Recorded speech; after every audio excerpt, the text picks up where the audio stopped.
Bueno, muchas gracias. Las nanopartículas son materiales que tienen un tamaño comprendido entre los 1 y 100 nanómetros. Este pequeño tamaño hace que tengan unas propiedades físicas y químicas que son diferentes a otros materiales de mayor tamaño con distinta composición, con la misma composición química. De todos los tipos de nanopartículas, las más empleadas en biomedicina son las de óxido de hierro. Este tipo de nanopartículas se utiliza en aplicaciones como transporte de fármacos, terapia antitumoral por hipertermia o agentes de contraste de la resonancia magnética. Las principales características que afectan a la toxicidad y el comportamiento de este tipo de nanopartículas son el estado de oxidación del hierro, el tamaño de la nanopartícula, su forma, la carga de su superficie y la presencia y naturaleza de un recubrimiento. Cuando estas nanopartículas entran en un ambiente biológico, se degradan liberando iones de hierro. Este elemento es fundamental en la mayoría de los seres vivos, incluyendo el ser humano, ya que realiza diversas funciones vitales. El hierro que tomamos en la dieta se internaliza en los enterocitos del duodeno y puede encontrarse en forma de hierro hemo o hierro no hemo, que es básicamente hierro iónico 2 o 3. El hierro 2 puede internalizarse directamente mediante la proteína de MT1, mientras que el hierro 3 tiene que reducirse antes de su internalización. Una vez dentro de la célula, la mayoría de hierro iónico queda unido a proteínas o grupos fosfato que actúan como quelantes, mientras que una pequeña proporción queda en forma de hierro libre en el citoplasma. Si hay un exceso de este hierro, se puede almacenar en moléculas de ferritina o ser exportado al torrente sanguíneo mediante la proteína ferroportina. Y los niveles de hierro, tanto a nivel sistémico como a nivel celular, están estrictamente regulados mediante la hepcidina o el sistema IRP-IRES, respectivamente. A pesar de ser un nutriente esencial,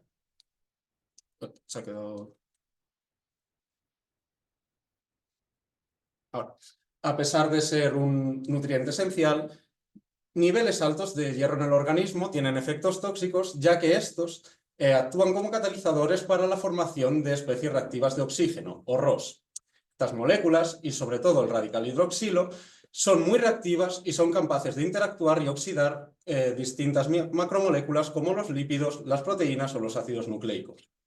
Las nanopartículas de óxido de hierro pueden ser tóxicas tanto mediante la formación de ROS como por su interacción directa con distintos componentes celulares, como las membranas, las mitocondrias, el ADN o proteínas que hacen su reparación.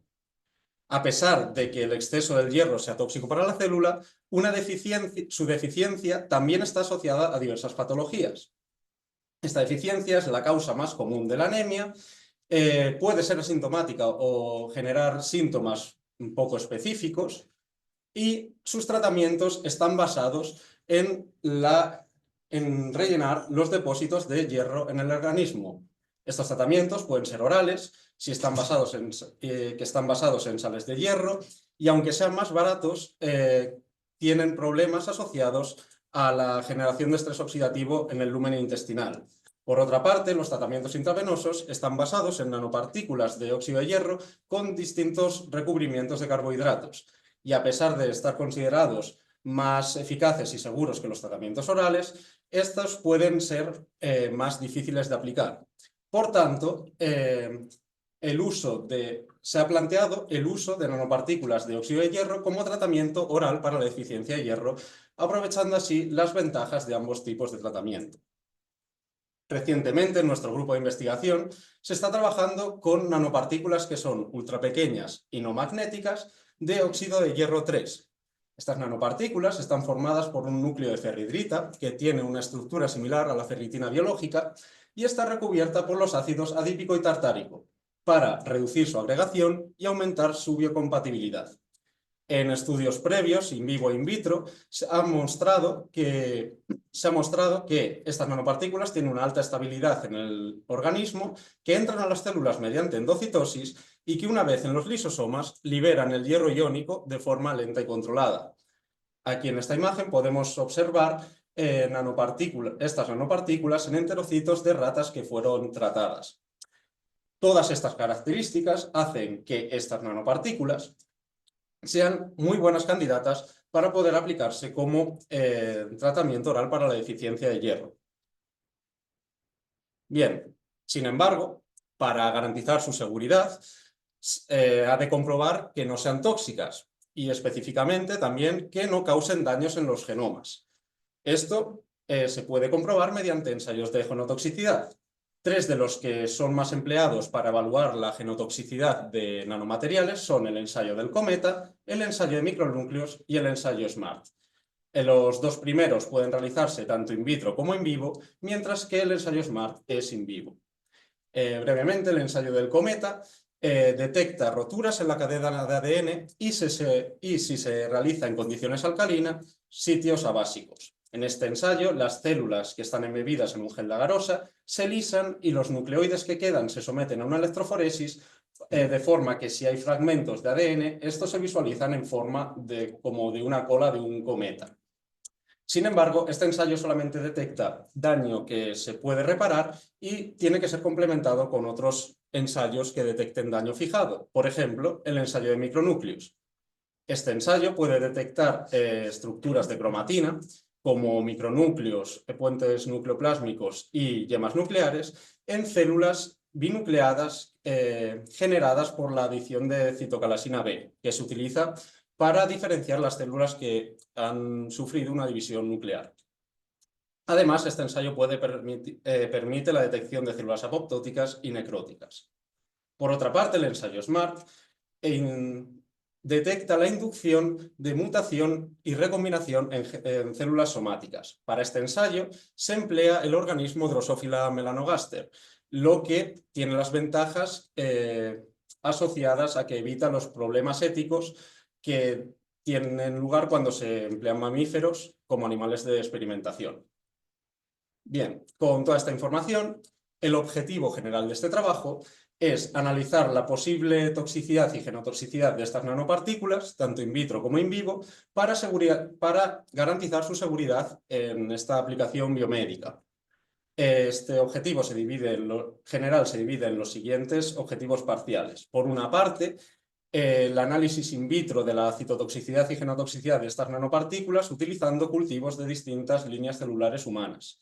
En segundo lugar, el estudio del efecto de una digestión sobre estas nanopartículas y los posibles efectos que tienen estas nanopartículas digeridas en la barrera intestinal. Y en tercer lugar, el análisis in vivo de la toxicidad y genotoxicidad de estas nanopartículas utilizando Drosophila melanogaster como organismo modelo.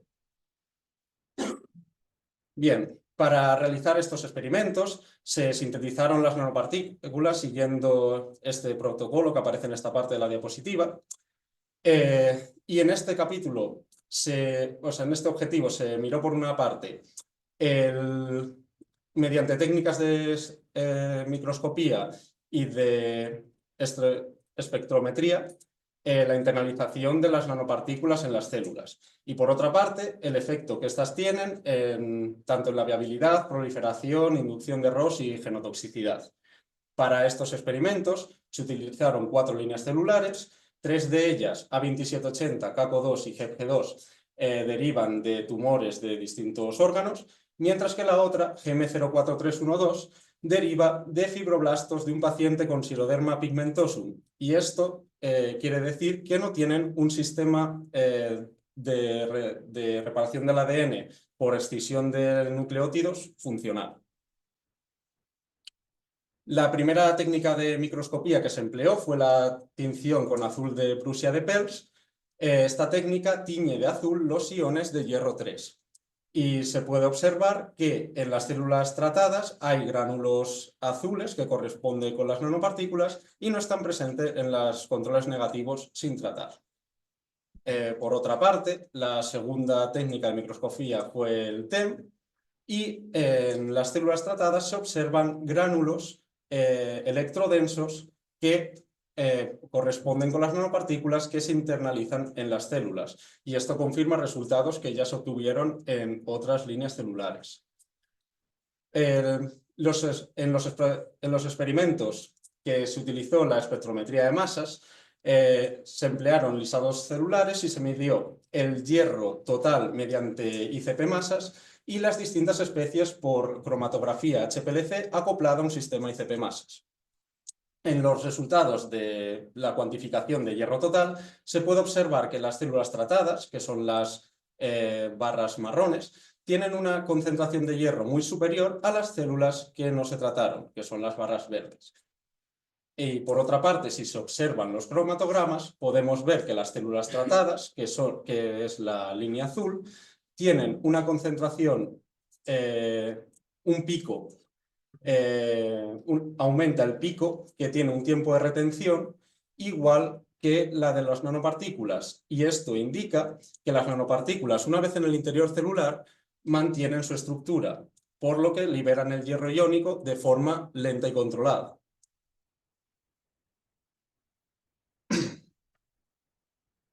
El primer efecto biológico que se estudió fue la viabilidad y para este ensayo se utilizó un ensayo basado en resazurina.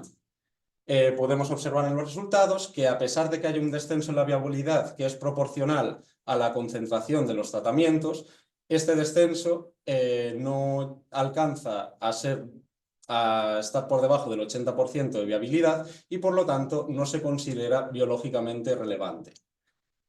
La proliferación se midió utilizando un ensayo de formación de colonias y los resultados muestran que a pesar de que las distintas líneas celulares tienen una capacidad de formación de colonias muy distinta, las células tratadas, que son las marrones, no tienen una diferencia significativa respecto a sus controles sin tratar, que son las barras verdes. En cuanto a la inducción de ROS, se utilizó un ensayo con esta sonda, que es diacetato de hidrodiclorofluoresceína, que en presencia de ROS forma un compuesto fluorescente. En esta gráfica se representa la fluorescencia obtenida, que se corresponde con la cantidad de ROS generada, y solamente se observa un aumento moderado de ROS en la línea A2780, que es especialmente sensible a estos agentes. Aquí podemos observar que las nanopartículas no son citotóxicas, ya que no reducen la viabilidad celular, la proliferación y solamente inducen la formación de ROS en células sensibles a estas especies. El primer ensayo de genotoxicidad que se empleó fue el ensayo del cometa. En este ensayo las células, después de lisarse y someterse los nucleoides a una electroforesis, se fijaron y se tiñeron con bromuro de tidio, se obtuvieron imágenes en un microscopio de fluorescencia y estas imágenes se analizaron con un software, el COMET5, para hallar el porcentaje de ADN en la cola que corresponde con la fragmentación del ADN. En estos experimentos se realizaron tratamientos de 3 horas en todas las líneas celulares y de 24 horas en la línea CACO2, escogida por su facilidad de crecimiento, y GM04312, que se escogió porque es deficiente en el sistema NER. Los resultados de estos experimentos muestran que, mientras que en los tratamientos de 3 horas existe una respuesta genotóxica, al menos en la concentración más alta de nanopartículas, en los tratamientos de 24 horas, que son la línea verde y la línea morada, no se observa esta respuesta independientemente del estado del sistema de reparación NER. Por último, se realizó un ensayo de micronúcleos. Para este ensayo solamente se utilizó la línea GEPG2, ya que es la única de las empleadas que tiene una frecuencia espontánea baja de micronúcleos, y se añadió la citocalasina B después del tratamiento con nanopartículas, ya que se sabe que este compuesto inhibe la internalización de nanomateriales. En los resultados se puede observar que tras los tratamientos con nanopartículas no aumenta ni la frecuencia de los distintos estructuras de cromatina, que son los micronúcleos en morado, los puentes nucleares en azul y los yemas nucleares en rosa. Y además, si se analiza la apoptosis en rojo y la necrosis en azul, a pesar de que parece que hay un aumento en la concentración de 0,5 milimolar, Esta no es estadísticamente significativa, por lo que esto indica que estas nanopartículas no inducen la muerte celular. Bien. Una vez estos resultados parecen indicar que estas nanopartículas son relativamente seguras como para ser utilizadas para el tratamiento oral de la deficiencia de hierro. Sin embargo, para llevar a cabo esta función, las nanopartículas tienen que atravesar el tracto intestinal antes de ser absorbidas por los enterocitos. Por ello, estudiamos cómo afecta la digestión simulada a la agregación de estas nanopartículas haciendo medidas con DLS y el efecto que tienen las nanopartículas digeridas en la integridad de la membrana, la absorción de lípidos y la posible generación de una respuesta inflamatoria. Además, todos estos experimentos también se realizaron con el sulfato de hierro, ya que es el tratamiento oral para la deficiencia de hierro más utilizado en la actualidad.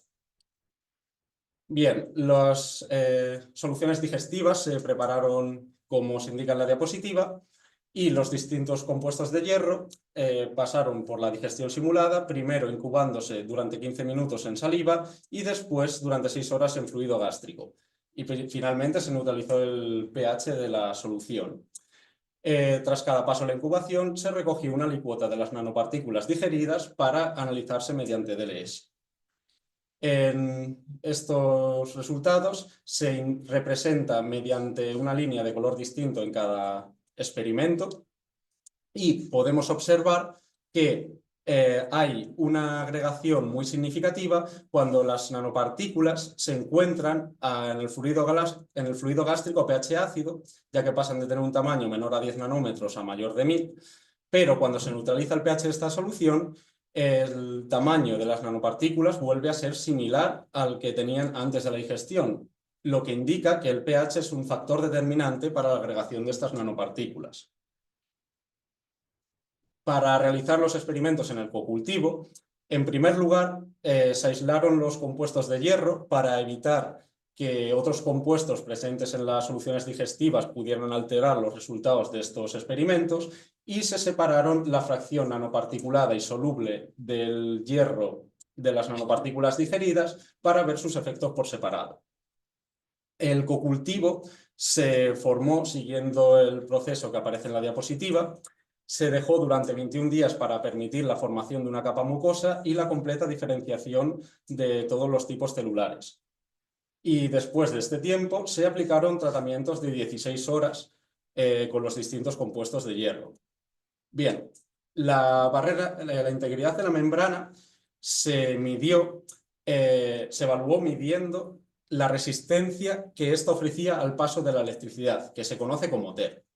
Se puede observar que a medida que iba formándose la barrera, aumentaba su resistencia al paso de la electricidad y después de los tratamientos podemos observar que ninguno de los compuestos de hierro reduce de forma biológicamente relevante la integridad de esta barrera, mientras que el compuesto C75, que es el control positivo que utilizamos en el ensayo de absorción de lípidos, sí que lo hace.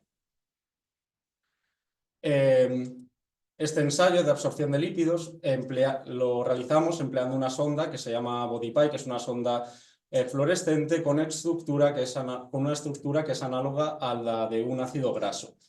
En los resultados podemos observar que a pesar de que ninguno de los compuestos de hierro reduce la absorción de lípidos y por el contrario el hierro nanoparticulado parece aumentar esta función, mientras que el control positivo la inhibe casi completamente. La posible generación de una inflamación se evaluó midiendo la secreción de la citoquina CCL2 en los compartimentos apical y vasolateral de los transwells después de los tratamientos. Podemos observar que en esta ocasión el hierro iónico derivado de las nanopartículas digeridas aumenta la concentración de esta citoquina y además que el hierro nanoparticulado, tanto el hierro iónico como el nanoparticulado, tienen una relación dosis-respuesta. por lo que concentraciones más altas de estas especies de hierro podrían generar un proceso inflamatorio. Con estos resultados podemos concluir que el hierro iónico nanoparticulado derivado de la digestión simulada de estas nanopartículas no altera la fisiología de un modelo intestinal in vitro, de una barrera intestinal in vitro, aunque el hierro iónico podría causar una respuesta inmune leve. Por último, una vez garantizada la razonable seguridad de estas nanopartículas, in vitro se pasaron a los experimentos in vivo. Para estos experimentos se utilizó, como se mencionó anteriormente, Drosophila melanogaster como organismo modelo. En concreto, se emplearon dos cepas, Oregonca y MUS201, que son respectivamente eficientes y deficientes en el sistema de reparación NER. Además, se aplicaron dos tipos distintos de tratamiento, superficiales si se aplican durante el segundo o tercero estadio larvario y crónicos si se aplican en el nacimiento de los individuos. En este objetivo se analizaron tanto la absorción de hierro como la toxicidad y la genotoxicidad de estas nanopartículas con el ensayo SMART de ojos. En este ensayo se mide la pérdida de heterocigosidad del gen White, que es un gen que está relacionado con la pigmentación de los ojos de los somatidios en las moscas. De forma que si ocurre una pérdida de heterocigosidad, se forman ojos con manchas de fenotipo recesivo white que se denominan ojos mosaico y tienen este aspecto. Bien, en primer lugar, para la absorción de hierro mediante ICP masas, se realizó mediante ICP masas y se observó que la concentración del hierro en las larvas es proporcional a la concentración de nanopartículas en los tratamientos, por lo que esto indica que las nanopartículas se internalizan de forma eficiente en las larvas de Drosophila. La toxicidad se midió contando los adultos eclosionados tras cada uno de los tratamientos y comparándolos con los adultos eclosionados en los controles sin tratar. Y estos resultados muestran que en todas las condiciones estudiadas las nanopartículas no son tóxicas para las larvas de Drosophila. Y para medir la genotoxicidad se analizó el porcentaje de ojos mosaico, es decir, ojos que tienen al menos una mancha.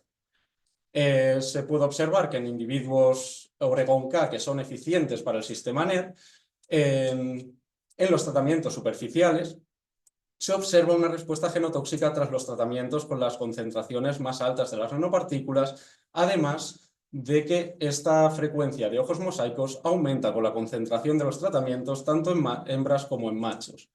Mientras que en los tratamientos crónicos no se observa ningún efecto genotóxico, a pesar de que la frecuencia de ojos mosaico aumenta con la concentración en las hembras. Por otro lado, en los individuos MUS201, que son deficientes para el sistema NER, se puede observar que ni en los tratamientos superficiales ni en los crónicos existe una respuesta genotóxica, a pesar de que haya un aumento de la frecuencia de ojos mosaico con la concentración de los tratamientos. Por lo tanto, estas nanopartículas no inducen toxicidad ni niveles biológicamente relevantes de mutaciones o recombinación somática in vivo. La conclusión general de este trabajo es que la falta de efectos citotóxicos o genotóxicos biológicamente relevantes tras el tratamiento con estas nanopartículas, además de la ausencia de efectos subtóxicos en la barrera intestinal, después de la digestión simulada, es información que nos ayuda a considerar a estas nanopartículas como razonablemente seguras para la terapia, para ser utilizadas como terapia para la deficiencia de hierro. Y por último, me gustaría agradecer a la Consejería de Ciencia, Innovación y Universidad del Principado de Asturias por la beca Severo Ochoa de la que estoy disfrutando y de los ministerios que financiaron los proyectos de investigación que hicieron posible este trabajo. Y muchas gracias y quedo a disposición de preguntas.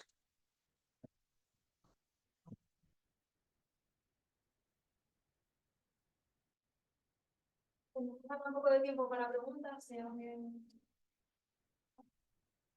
primero, gracias por la presentación. Gracias. Quería preguntarte, cuando hicisteis estudios sobre cómo estaban afectando a la barrera intestinal, ¿Mirasteis cómo afectaba el microbioma?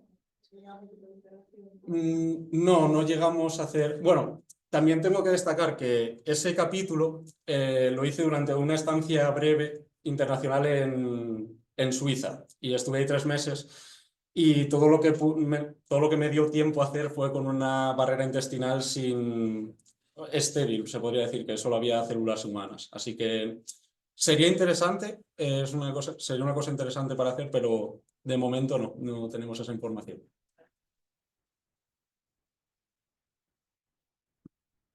¿Alguna pregunta más? Una pregunta. ¿El porcentaje de nanopartículas que entran en las líneas es siempre el mismo? ¿Depende de algo? ¿Es dependiente de la línea? Sí, o sea, bueno, eso aparece, a ver, bastante arriba. Eh, aquí.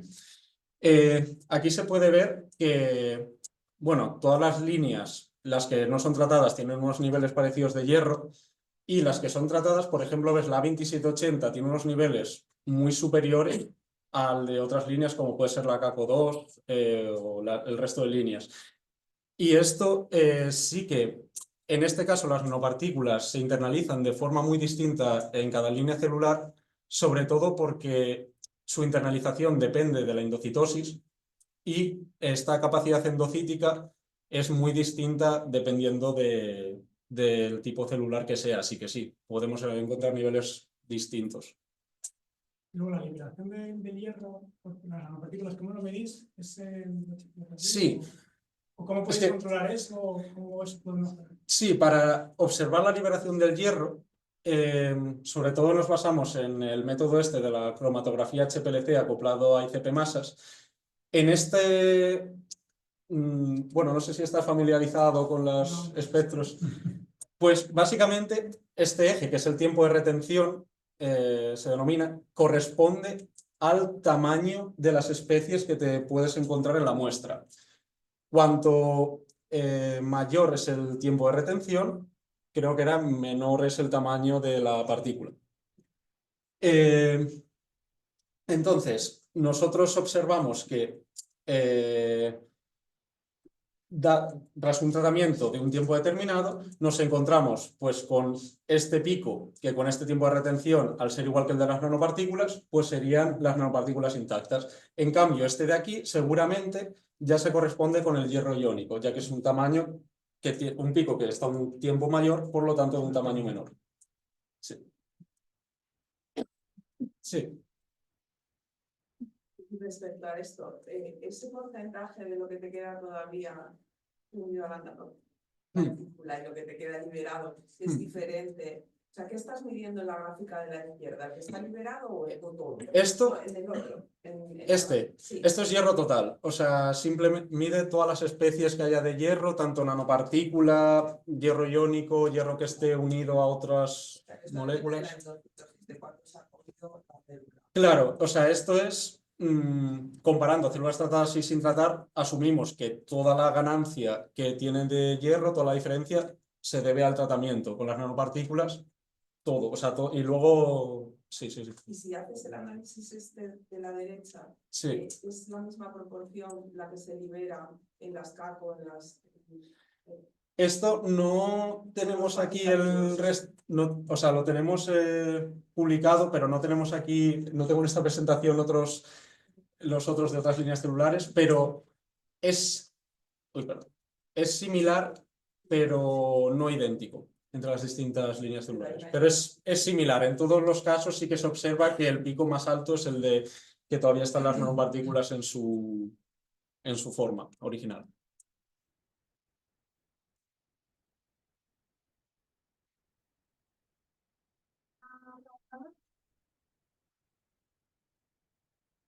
Vale, pues nada, si no hay ninguna pregunta más, pasamos Vale. a la siguiente ponente. Muchas gracias.